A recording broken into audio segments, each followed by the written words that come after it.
ಇದೇ ದೊಡ್ಡಬಳ್ಳಾಪುರ ತಾಲೂಕಿನ ಶ್ರೀ ಘಾಟಿ ಸುಬ್ರಹ್ಮಣ್ಯ ಸ್ವಾಮಿ ದೇವಾಲಯ.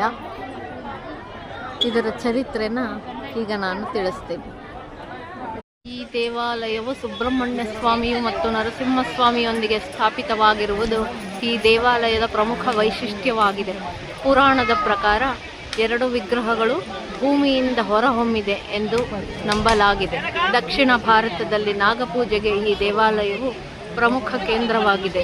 ಘಾಟಿ ಸುಬ್ರಹ್ಮಣ್ಯ 600 ವರ್ಷಗಳಿಗೂ ಹೆಚ್ಚು ಕಾಲ ಇತಿಹಾಸವನ್ನು ಹೊಂದಿದೆ. ಇಲ್ಲಿನ ಶಿಲ್ಪಕಲೆಗಳು ದ್ರಾವಿಡ ಶೈಲಿಯಲ್ಲಿ ನಿರ್ಮಾಣವಾಗಿದೆ.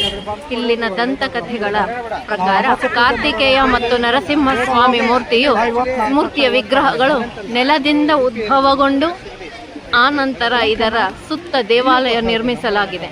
ಸರ್ಪ ರೂಪದಲ್ಲಿನ ಸುಬ್ರಹ್ಮಣ್ಯ ಸ್ವಾಮಿಯ ಮೂರ್ತಿಯು ಪೂರ್ವಕ್ಕೆ ಎದುರಾಗಿರುವ ಸಂದರ್ಭದಲ್ಲಿ ನರಸಿಂಹನ ವಿಗ್ರಹವು ಹಿಂದಿನ ಭಾಗದಲ್ಲಿ ಕುಳಿತು ಪಶ್ಚಿಮಕ್ಕೆ ಮುಖ ಮಾಡಿದ್ದು ಎನ್ನಲಾಗುತ್ತಿತ್ತು. ಈಗಲೂ ಅದೇ ರೀತಿಯಲ್ಲಿದೆ. ಭಕ್ತಾದಿಗಳು ನರಸಿಂಹಸ್ವಾಮಿ ವಿಗ್ರಹವನ್ನು ಕನ್ನಡಿಯ ಮೂಲಕ ವೀಕ್ಷಿಸಬಹುದಾಗಿದೆ. ಇದು ಶ್ರೀ ಘಾಟಿ ಸುಬ್ರಹ್ಮಣ್ಯ ಸ್ವಾಮಿ ದೇವಸ್ಥಾನದ ಚರಿತ್ರೆ.